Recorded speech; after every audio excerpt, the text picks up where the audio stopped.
At just 7 months old, a young bobcat. Namit lucr raivede at zeredut. Wildlife Rescue Center. ICS Fervas A. Tech tapestry of grey and toy brown. Speckled with dark spots that hinted. Ichnies wild roots with short black tufts. Crowning ichnies ears and a tail that ended. In a dark tip, lucr looked every bit there. Untamed felinides species was known to be. But beneath ichnies compact, muscular frame and Persian golden eyes, there was an unexpectedly gentle nature. From the start, lucr was unlike the other rescues. Most bobcats that came through the center were wary, rough, or sometimes aggressive, rightly so, having come from stressful and often traumatic situations. But lucr was different. He greeted the stave with la couriers. Chirps and rabbit ichs chickagains the bars of ichs enclosure when anyone approached. He asked termit, but rather confident in ichs trust, an unusual trait. In a Ildarorn bobcat, ichs favorite routine was curling up near the fencing where he could watch the other animals and the daily comings and goings of the center when the other bobcats kept to themselves. Lucr approached with a slow, respectful gait, often lying beside them, just close enough to share warmth. The staved redwood quickly took to him. James, one of the nur handlers, found himself lingering at Lucia's enclosure longer than he should. The other men noticed 2 how lucr would press ichnies howred gently against the wire. When James crouched down to speak to him in a low, calm voice, lucr seemed to respond not just to affection, but to presence. He wasn't demanding or insistent, just quietly hopeful. Every time someone walked by, despite ichnies erfabro nature. Months passed, and lucr remained, other bobcats came and went, rehabilitated or transferred to sanctuaries, better equipped to handle the revival. Release. Some were adapted into conservative education programs. Yet, lucr's state. He wasn't quite old enough to be released, but to unique to be overlooked forever. Still, with every cage opening that wasn't ichs, with every farewell that wasn't for him, he waited. Steve couldn't understand why no interest ever came. They had reached out to partners, posted about him on their online pages, even updated ichnies profile with new pictures showing off ichnies glossy coat, ichnies soft expression, and toes. Alert to after ears. Still no inquiries. While others grew restless or withdrawn in their enclosures, lucr remained the same, steady, affectionate, and ready. Nearly a year had passed. Lucr was a year and a half old now. Its limbs had grown long and lean, its gait graceful and quiet as the wind through a pine needles. James still visited him daily. Though the conversations had become more uneasy, he spoke of the forest trails surrounding the center of the raccoons that had been especially mischievous that week, and of the silence that sometimes crept in after the sun dipped la behind the trees. The others noticed, too, is still here. One of the singers Steve murmured one afternoon, leaning against the fence as lucr watched them with unwavering calm. That cats got more heart than most people. I know. They all believed that someone would come. Every creature finds its place. They reminded themselves and someone. Did it begin with a message just like the ones that came in and were often dismissed too soon. But this one hit a different tone. It isn't a question about size, temperament, or health. Was a message from someone who had seen Lucre's photo and simply wrote, I can't stop thinking about him. Tieted interest before fleeting and formulae. Inquiries that came with too many stipulations only if he gets along with dogs, only if he likes being petted constantly, only if he behaves like a domestic cat. Lucre, tout gentro, was still wild at heart, not a pet, not a novelty. He needed someone who understood that. And this message somehow seemed like it came from someone who might. James Howard did it to the shelter coordinator. He didn't say much, just that it felt different. The coordinator, Thomas Nadit, slowly clicked on the sender's profile. A name, no picture. A full-shirt posts about conservatism, a queer profile, but the message stuck with term. Let's follow, Thomas said. They did. They asked the usual questions. What drew you to look? Have you worked with wildlife before? WHYA. Bobcat. The responses came back thoughtfully, slowly, not rushed. Ritter's name was Peter. He lived on a stretch of private land near the edge of the northern preserve bordering a patch of protected forest. He had built an enclosure once set for an injured lynx. The limbs had passed from old age years ago, but the space remained untouched, secure, surrounded by quiet. I don't know how to explain it, Peter wrote. But when I saw each's eyes, I felt like he was waiting and we've been waiting for something I didn't even know I was missing. They ranged a call. Peter's voice was soft, alder-like leaves whispering over a still pond. He didn't try to sell himself, didn't ever promise. He asked about Lucha's routines, Nietzsche's feeding habits, what kinds of toys he liked, what calmed him when storms rolled in, when James described Lucha's habit of rubbing Nietzsche's head along the wire. When someone he trusted approached, Peter was quiet for a long moment. I used to have a dog who did that, he said, finally. She was deaf, so touch meant more. The team held meetings.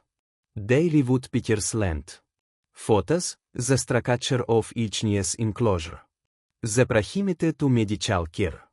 They talked to each niece veterinarian. They debated, argued even because letting go of Lucre finally meant taking a risk. But James said, maybe it's not a risk. Maybe it's the answer you've been waiting for. That night, James returned to Lucha's enclosure. The air was crisp. Sliver of moonlight sliced through the panes, catching on the silver threads in Lucha's fur. James crouched down like he always did. Lucre approached slowly. Gazette come and pressed each head to the wire. You might be going home soon, buddy, James whispered. Lucre blinked. Once, slow and sure. The next week was full of preparation, paperwork, inspections, approvals. The staff cleaned Lucha's space until it gleamed. They packed each's favorite enrichment toys, the ones he battered around like a lazy king. They labeled each niece supplements. Ичниес feeding schedule, nicnies favorite. Brands. On icnies last day, day appenit ze. Get just wide enough for him to walk. Trua inta ei career fitit vis. Flispeding and sense hirit agnizit. James stayed with him the whole time. The vehicle drove off, winding slowly. Down the gravel road that led toward Peter's land. James didn't wave. He just watched, hands in each year's jacket ace. Shining just a little. Later that night, James returned to the office. He hadn't turned the light on yet. The only glare came from the computer screen, still appended to the shelter's inbox. There at the top was a new message. It was a message from someone who had seen Lucha's photo and simply wrote, "I can't stop thinking about him." His name was Paul. Well, that's what the message said when he finally arrived walking up the long gravel path to the center. James was surprised to see a tall, quiet man, probably in his early 40s, dressed in a simple forest green coat, boots kicked in the kind of mud only known to deep woods. "Name is actually James," he said. When they met at the gate. "Paul is what my friends called me years ago. Guess it. Stock." James handler James that is led him to Lucha's enclosure. They didn't say much. They didn't need to be words. The moment Looker saw the man, he didn't chirp or press up to the bars like he usually did. Instead, he just walked to the front, slow and deliberate, and stared. Not in fear or confusion, but as if he recognized something in the stranger. Something that needed no explanation. James the visitor knelt, as never, leaving the bobcats and whispered, "Something I know deeper." Lucas stepped forward. He didn't make a sound. Didn't twitch Ichnia's tail. He simply leaned forward and pressed Ichnia's howled softly to the bars just as he always did with the other James. But this time it was different. They brought him into the meet and greet pen, a larger open space. With natural locks and shaded corners. Luke walked right up to the man, circled him once, and sat beside him, brushing Nichia's shoulder gently against Yami's leg. That was all it took. The adoption process didn't take long. James, the man who'd come for Luke, had felt out most of the paperwork before arriving. It been watching Lucha's past 4 months. 2 years earlier, he had lost HS. Companion of 15 years, ALONX me hit. Raised from a cup. The laws had been 2, but it's sworn of bringing another into each year's life, but time as it dies. Softening the edges. It eventually gone back to the rescue center, not redwood, but another nearby, and had adopted a small, SHI family bobcat named Clove. She was skittish, delicate, and preferred quiet spaces, but they understood each other. Still, he sensed something incomplete. First, James thought Clove might be lonely, so he built her an hour run stretching from the edge of his cabin to the Triern with worn tunnels and platforms made from storm-felled trees. She liked it, but she never played, never chirped, watched the wind like it might carry away memory she couldn't explain. James watched her the same way. It as in grief, at least not fully. Was a kind of silence they both shared. A bond built on mutual restraint. 10-1. Night a storm rolled in heart and past. The kind that flashes wide before the thunder hits. James walked to find cloth. Not curled in her den, but standing at the end of the run, watching the sky. Something in her posture told him. She remembered too, not just her own past, but each yes. The next morning, he searched through the pages. It bookmarked us earlier and found Looker again. The ace were what had stayed with him. Not a set. Not pleading, just open like they were. Still waiting. Looker leaned against him that first day. In the pen. James knew it. Asn't about feeling a white or replaching. Laus. Asn't even about cloth, thou he. Hoped she'd accept Looker in time. It was about finishing something that he'd started long ago before the links.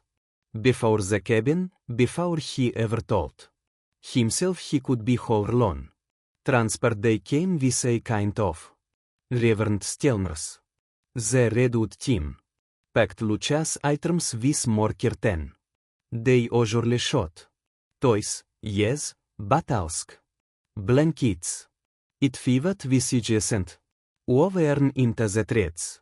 A lock from each yes. Enclosure that he liked to perch on, yes. Favorite feeding dish scratched on one side from years of gentle use. James took them all, pecking them slowly into the rear of each stroke, padded with straw and canvas. Looker didn't protest the career. He stepped in with the same calm he had shown all along, as if he already knew the road would lead him home. On the drive, James kept one hand loosely on the edge of the career, talking softly about the route they were taking. They turned off to the valley hour. The creek would be frozen this time of year, but the snow had melted just enough to show the mask-covered tracks beneath. When they arrived there, Clove didn't run. She stood in the doorway of the cabin, tail low, but not tucked, watching. Looker didn't push forward. He stepped out, sniffed the air, and walked in a wide, slow circle round the yard. Then he sat down facing the trees, not tense, not curious, just waiting. James opened the outer enclosure and let Looker explore each niche on piece. Hours passed. Evening, and Clove stayed near the cabin, perched on her lock, ace, following Looker, but never intervening. He didn't challenge her space. He didn't try to play. He simply settled into the architecture of the place as if it were already yes. The next few days passed. With that same quiet balance. James would catch a term boat learning on opposite sides of the run. Not quite together, not quite apart. He cooking. Silence, repaired an old fence, added a few branches to the enclosure. Looker watched him work. Clove watched Looker and the cabin once too still began to hum. Again, soft, subtle, but unmistakable. One morning, James found them curled on the same patch of sun. Not touching, but close. Clove blinked slowly at him, then tucked her head under her paw. Looker didn't move, but each yes. Ace followed James all the way to the door. That was the first morning. James forgot to feel lonely. Evenings became a ritual. Feeding a walk along the perimeter trail, then firelight flickering through the windows as the bobcats settled into their separate spaces. James would sit on the porch, sipping tea, watching the trees Sometimes Clough would sit with him. Other times, Luker rarely bought, but that was okay. Still, he sensed something incomplete. That feeling only grew stronger when Lucia's face shot up on his feet. Something about those eyes. That posture, that presence. He checked the sense page every day after that. And then he wrote the message. When Luker arrived at his new home, he adapted us. Though he had been there all along. He pedded through the cabin, checked every corner, sniffed the receiver, furniture, and climbed a perch by the large window that faced the woods. Within days, he had assumed the role of what James affectionately called the refrigerator inspector. Each time the door swung open, Luker would appear like a shadow from the hallway, tail high. Eyes alert, and oversee every snack, meal prep, and leftover station quiz. Silent authority. Clough, however, was not as earnest. She kept her distance, often watching from high shelves or darting behind furniture when Luker approached, but Luker never pushed. He followed quietly, lay a few feet away. When she hit, and when she growled, he backed off without protest. His patience was borders. Slowly, day by day, he closed the distance between them. One afternoon it happened. Clough perched on the windowsill, allowed Luker to settle beside her. He didn't move close. At first he just sat. She looked at him, blinked slowly, and after a long moment, reached out with a paw and lightly touched each knee's side. Luker, in turn, leaned forward and gently began grooming her cheek. She didn't move away. From then on, everything changed. They ate beside each other, slept tangled in a pillow. Warm fur, took turns chasing leaves in the yard enclosure that James had built behind the cabin. Luker had found his place. Not just a roof, not just a quiet bed, but a life, a RHYTHM, a band. Back at the Redwood Wildlife Rescue Center, James, the handler, still thought of Luker. Sometimes he looked through the old records, paused at Lucia's Kentucky photo, and smiled at how small he had been, how soft, how ready it here. From James, the adapter, every now and then, a photo of Luker and Clough caroled up together on the rock. A blurry shot of Lucia's face halfway inside the fridge. A video of both cats chirping as James chopped venison for their dinner. And every time he felt that deep warmth, not pride, but peace, knowing that one of their own had found what they all hoped for. Lucia's story wasn't filled with dramatic rescues or dangers beginnings. He hadn't come from a broken cage or survived a storm. Each news was a quiet kind of waiting, a quiet kind of hope, and in the end a quiet kind of lull. The kind that doesn't demand, doesn't waver, just waits, knowing that when AT finally arrives, AT will be worth every moment.